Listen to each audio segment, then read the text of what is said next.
Un saludo, le doy la bienvenida a Mundo 2020, nuestro programa de análisis en Cubavisión Internacional. Retomamos hoy el tema elecciones en Estados Unidos. El primer debate entre Trump y Biden movió fuertemente los sondeos. A menos de 4 meses de las presidenciales, el regreso del expresidente a la Casa Blanca parece algo más probable que la continuidad de Joe Biden. Pese a los números adversos, Biden aseguró que no se bajará de la carrera presidencial. Ahora, las elecciones serán el 5 de noviembre. Además, se renovará la totalidad de la Cámara de Representantes y 1/3 del Senado. Se ha convertido en un tópico reiterado afirmar que serán las elecciones más importantes de la historia de ese país.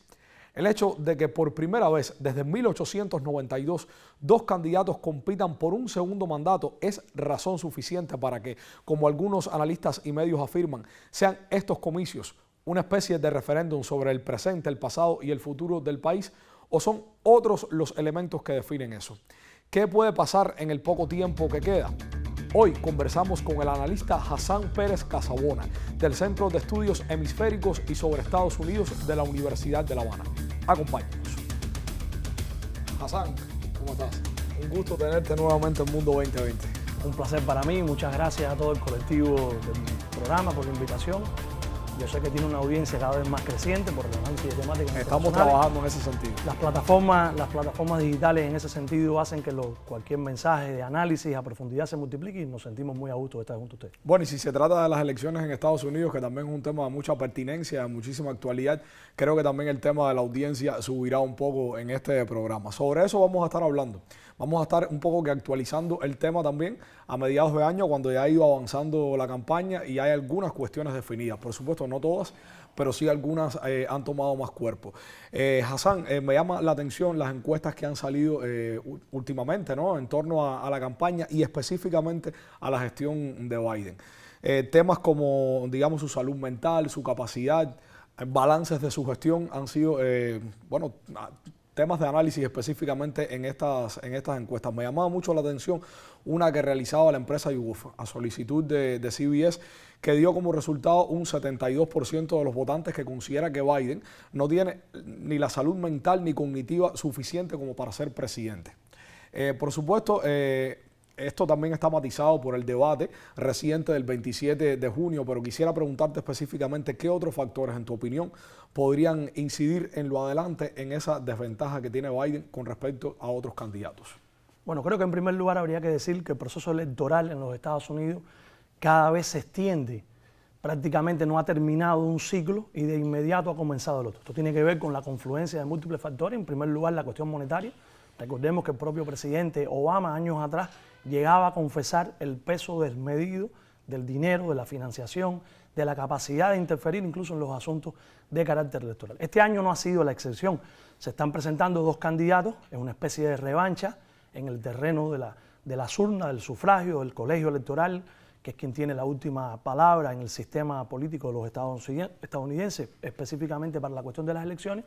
Y vienen dos candidatos que ha fragmentado, como ocurrió en el 2020, los extremos en cuanto a las intenciones de voto. De un lado, un hombre de 81 años, cumplirá 82 apenas 15 días después del 5 de noviembre, y el otro con 78 años, los dos candidatos de más edad en la historia de los Estados Unidos. El presidente con más edad en el momento de ser electo fue Ronald Reagan en el año 69. Después se lo rompió el presidente Trump en el 2016 y Biden a su vez rompió este récord al presidente Trump. Es decir, se han envejecido y esto está generando también un debate en una sociedad multirracial, multiétnica, con profundos cambios demográficos. Hay todo un llamado creciente a que eso no tiene reflejo en la cúpula del proceso electoral. Este proceso electoral presidencial es, diríamos, la punta del iceberg de todo un andamiaje más complejo que comienza y que tiene también su reflejo en el aparato legislativo. Sabemos que las elecciones no es únicamente para escoger al presidente. El debate del 27 de junio entre Trump y Biden, efectuado en los estudios de la CNN en Atlanta, ha tenido resultados prácticamente caóticos para la plataforma demócrata en general. Hay una cada vez más creciente llamado de múltiples figuras a que Biden abandone esa carrera. En las últimas horas él ha estado lanzando mensajes muy enérgicos de que no lo hará. Incluso editoriales de New York Times, de otros medios, llegaron hasta filtrar de que se debatía en la Casa Blanca a lo interno de los círculos más íntimos en torno a Biden de que renunciar. Él ha estado con un mensaje, ha emitido cartas a los legisladores, senadores y congresistas, diciendo que hay que unirse, de que hay que tener la capacidad de poder derrotar a Trump y que para ello no se puede tener ninguna fisura.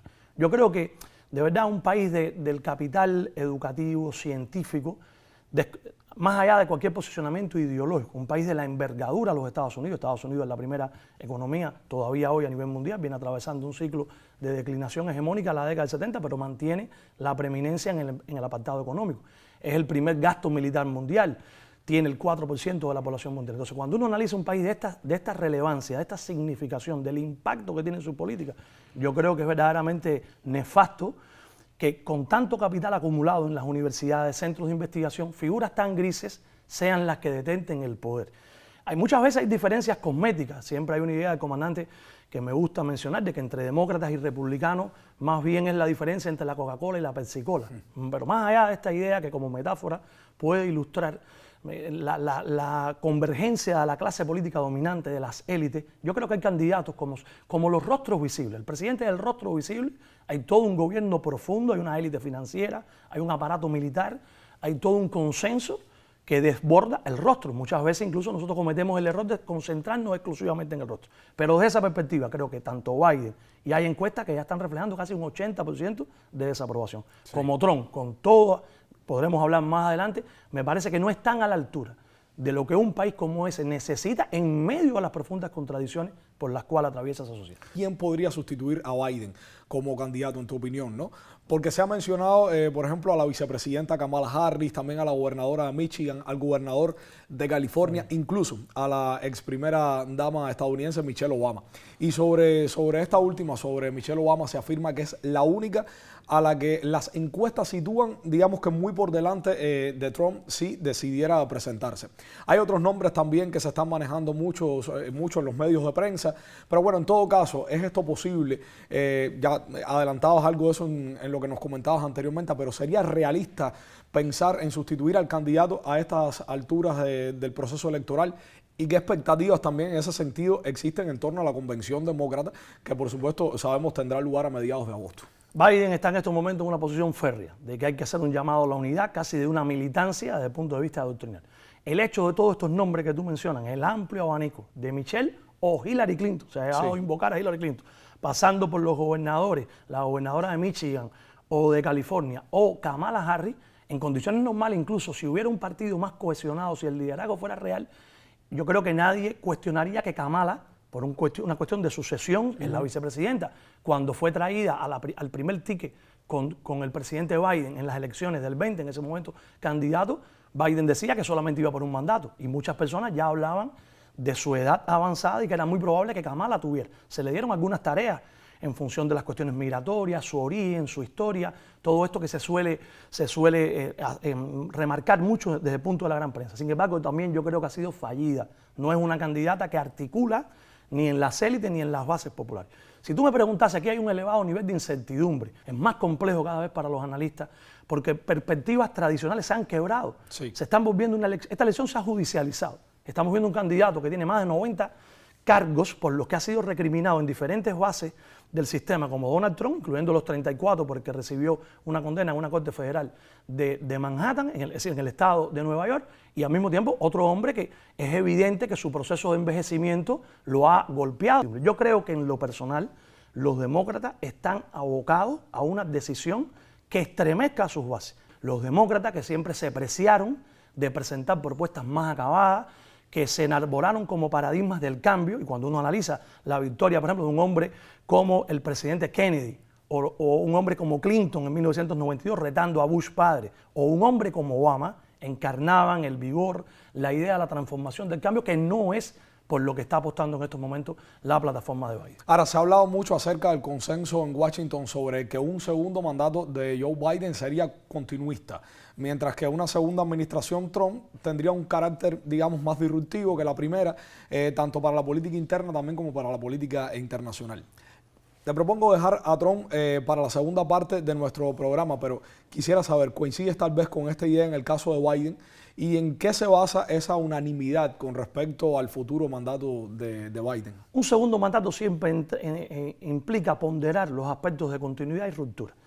Si coincidimos en la idea que cada vez más la aspiración de un político estadounidense, yo diría que el capitalismo a escala general, pero particularmente en los Estados Unidos, desde que llega el primer día es aspirando a reelegirse, eso lo ata a determinadas decisiones y por lo tanto siempre se considera que hay elementos de ruptura, elementos de mayor, diríamos, libertad, entre comillas, en los cuales pueden proceder en ámbitos que son congelados, van quedando reservados en el primer momento porque aspiran a una reelección. Biden en estos días ha estado remarcando sus logros. Ha dicho, he tenido un mal día, ya ha llegado. Sí, el primero que reconoce que fue un desaguisado total, sí, que se quedó impávido, que no tuvo la capacidad de reacción. Yo quería resaltar, yo creo que es central que en esta caricatura de las representaciones mediáticas, el centro no está en la profundidad de las propuestas, el centro no está en el rigor con que una plataforma pueda desarrollar su programa de acción. El centro es el vórtice en la capacidad de representarlo. Y eso viene ocurriendo en Estados Unidos desde el debate presidencial que involucró a Richard Nixon con Kennedy a comienzos del 60. Es decir, cada vez más el elemento televisivo, mediático, de redes, marca la impronta. Y eso es nefasto en una sociedad que tiene profundos problemas. Un candidato debía poder despertar la atención pública en base a la hondura de sus propuestas. Y eso no es lo que hace ninguno de ellos, porque además, y entonces, por lo tanto, como show, como consumo, parece fieras que se devoran, presas que están, que tienen que ser mancilladas a cualquier costo, que denigrar hasta cuestiones personales, entonces que Biden quede tan relegado. Él ha estado remarcando, repito, para reiterar esta idea, en los últimos días, sus logros en la economía, sus logros también en base al Oriente Medio, sus cuestiones de una sociedad estabilizada y ataca constantemente al presidente Trump como mentiroso patológico. Interesantes estas ideas que nos planteas, Hassan. Te propongo a ti y a los amigos televidentes ir al comentario, al espacio de comentarios que nos tiene preparada la colega Adianés, que por supuesto nos va a dar algunas pistas de lo que vamos a continuar hablando en Mundo 2020. Así que no pierdan la sintonía.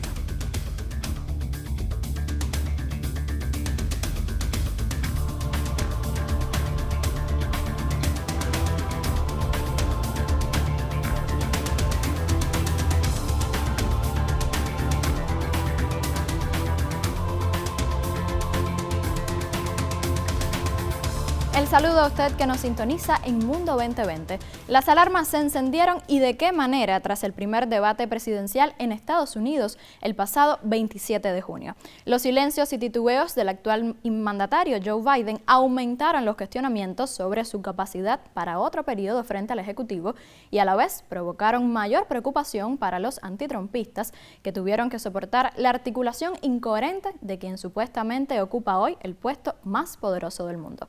Ante esta realidad, los grandes medios estadounidenses se han posicionado y a pesar de las críticas, tanto The New York Times como The Washington Post siguen apoyando a Biden.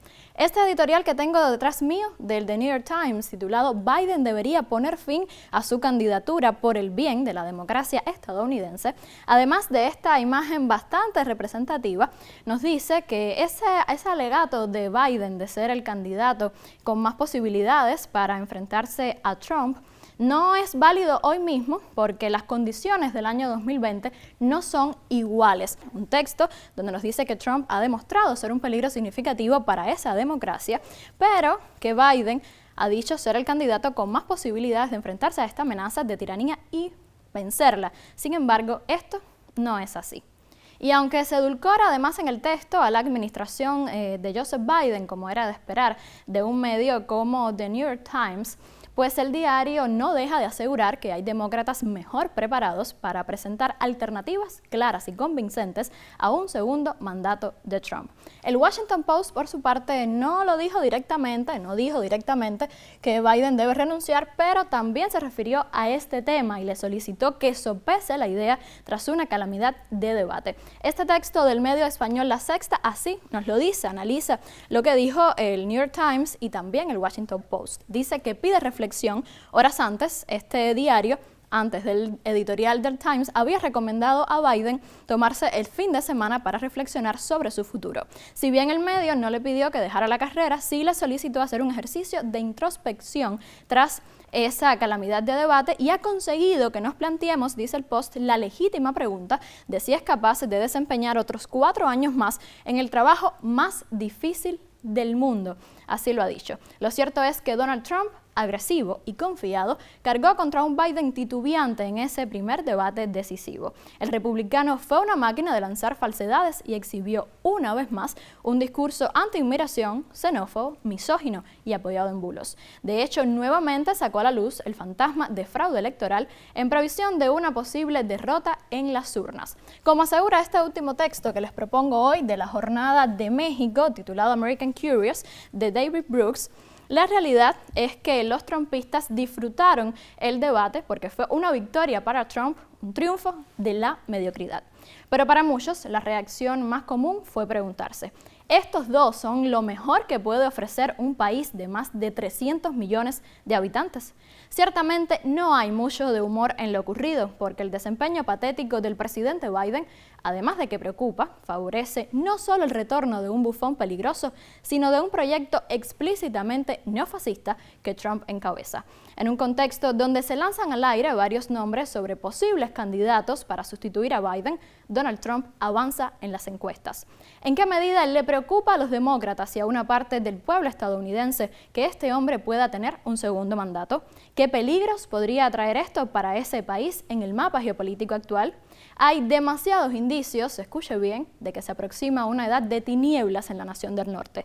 Tinieblas que indiscutiblemente afectarían al mundo por la importancia que posee Estados Unidos en el tablero político internacional. Así termina el comentario de hoy, pero usted continúe con nosotros en Mundo 2020. Muchísimas gracias a Dianés por estas ideas que nos propone. Bueno, Hassan, como escuchábamos ahí de alguna forma estas propuestas que ya nos acercaban al tema que vamos a estar tratando, o a los temas o los subtemas que están en torno a la campaña electoral y específicamente relacionados con Trump, que vamos a abordar a continuación. A ver, me parece muy interesante unos materiales que consulté, que encontré en torno a la preparación del programa y se refieren específicamente al proyecto 2025, que es impulsado por la Fundación Heritage, un laboratorio de ideas de ultraderecha, que propuso, digamos, una hoja de ruta para un cambio radical de la administración estadounidense en caso de que Trump gane las elecciones del próximo 5 de noviembre. Hace unos días el expresidente se desvinculó de ese programa de gobierno y dijo, cito, no sé nada sobre el proyecto 2025. A ver, es conocido que la administración Trump no fue muy dada a escuchar a los llamados tanques pensantes, y no solo eso, sino que los denigró y los consideró parte de la élite tradicional. ¿Qué nos puedes comentar al respecto? ¿Qué propone, digamos, el proyecto 2025 y en qué medida trata o no de frenar lo que ya se avisora como una mayor inclinación autoritaria de Trump para este segundo mandato? Este proyecto, que es profundamente conservador, incluso en algunos de sus manifestaciones con tintes hasta neofascistas, estamos hablando de un documento de más de 900 páginas, que viene a confirmar el papel de los tanques pensantes. Los tanques pensantes a lo largo de las últimas 4 o 5 décadas han venido desplazando incluso a las universidades, a los centros de investigación, forma parte del papel en la conformación de las políticas públicas, fundamentalmente desde el factor no institucional. Hay una larga tradición, la Fundación Heritage no es la única, es una de las que tiene un papel preponderante en todo este proceso y tiene también experiencias de larga data. Por ejemplo, en 1980, la Fundación Heritage presentó un documento similar para la administración Reagan, en aquel momento de más de 1000 cuartillas, que los hechos luego confirmaron que alrededor del 60% de las propuestas fueron implementadas en los 8 años de la doble administración del presidente Reagan. Entonces aquí hay una mirada conservadora, una mirada que articula de lo ideológico. Trump ha sido un desafío para las élites. Yo creo que muchas veces el reto consiste en ponderar, ser capaz de equilibrar lo profundo, lo sustantivo, lo proteico y su manifestación factual. Trump es un hombre que con su entrenamiento en los medios, con la capacidad de victimizarse, la capacidad de obtener ventajas en toda esa andamiaje como si fuera un combate de las artes marciales mixtas, donde es capaz de acudir a cualquier tipo de herramienta a su disposición, tiene una proyección maquiavélica. Para Trump el fin justifica los medios y se vale, pero al mismo tiempo corren de manera subterránea, de manera no siempre tan visible, proyectos de mayor profundidad. Este de la Fundación Heritage es un proyecto de articulación que tiene elementos centrales en base a esa visión que conecta también, como ya digo, con plataformas republicanas precedente. Ese país está en un proceso de debate, de contradicción, de pacto, no se produce un alumbramiento, viene atravesando cuestiones centrales en los últimos 50 años. Yo creo que en este momento la élite política ha buscado una especie de consenso más allá de lo que desde el punto de vista del ángulo puramente electoral Trump revela en las declaraciones que tú has mencionado. Trump prevalece en cuanto a la confianza para manejar la mayoría de los asuntos, fundamentalmente la economía, que históricamente ha sido el elemento que decide el voto entre la mayoría de los estadounidenses. ¿Cuáles están siendo las principales o los principales postulados de Donald Trump en esta campaña y cuáles podrían ser determinantes para un eventual triunfo del magnate?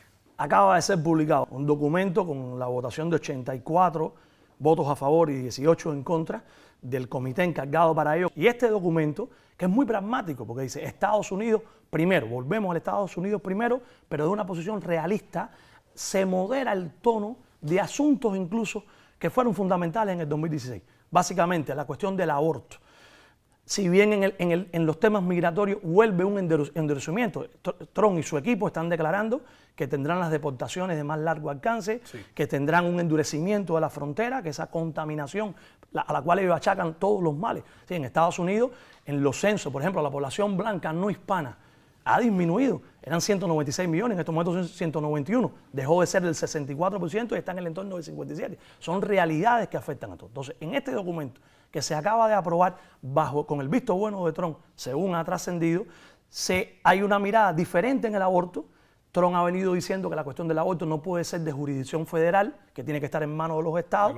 Aquí incluso se enfrenta a los sectores más reaccionarios, a los que echaron por la borda el Roe Wade, a todo este grupo que tiene una visión virulenta. Hay 14 estados en Estados Unidos, después de esa derogación en el 22, que han endurecido y que han hecho en contra de los derechos de la mujer y todo ese gran tema que sabemos que también tiene una gran atención. Dice en la economía que Estados Unidos volverá a tener el liderazgo en la producción de energía, que tiene que ser el país altamente de más calificación en cuanto a ciencia, y remarca el papel de las Fuerzas Armadas, señalando que sus militares no podrán ser retados, que Estados Unidos no abandonará la OTAN, pero que cada vez más la OTAN tiene que alinearse con las visiones estratégicas contra Rusia, pero con una alta participación en el plano de la economía. Quiero señalar también que específicamente hacia China, este documento no identifica a China como un competidor, sino como un enemigo.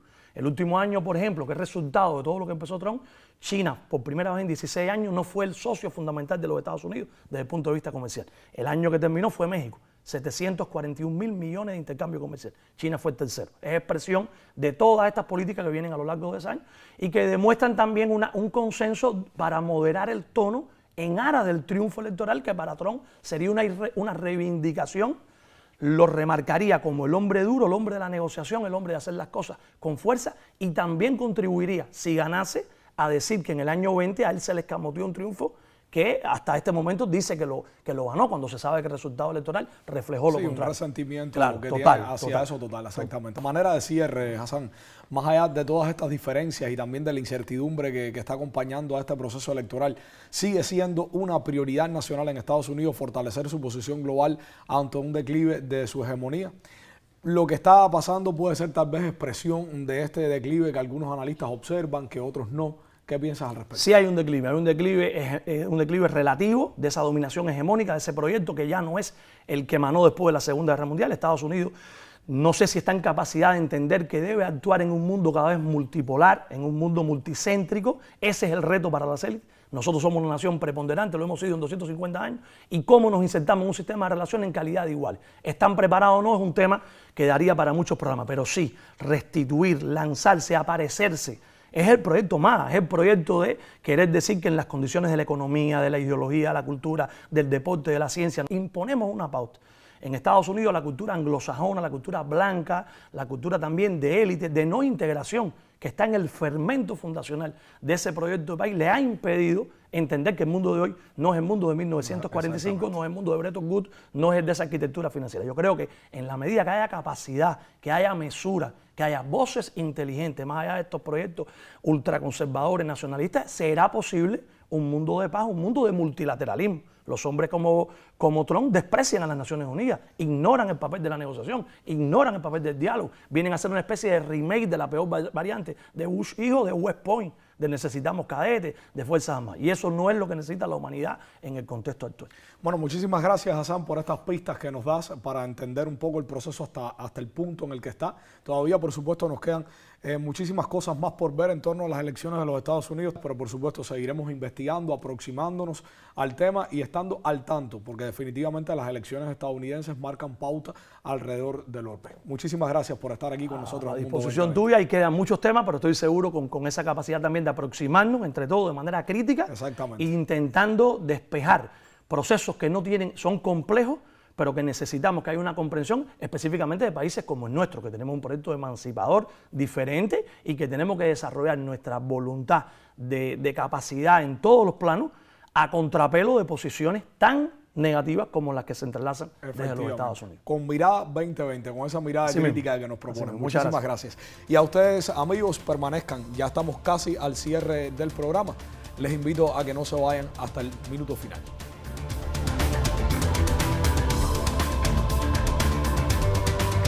El proceso electoral en Estados Unidos 2024 se ha caracterizado por un incremento de la polarización política en un escenario en el que los grandes rivales cuentan con altos índices de rechazo de los votantes, a tono con las encuestas. Los observadores consideran que esta es una de las campañas más largas de la historia moderna de Estados Unidos. Gane quien gane, en noviembre por supuesto, seguirá siendo crucial la posición de la potencia frente al mundo, y eso es, en esencia, para gran parte del sur global, la gran preocupación. Esperamos haya sido útil para usted nuestro diálogo de hoy y, por supuesto, le invitamos a una próxima misión para mirar el mundo con Visión 2020.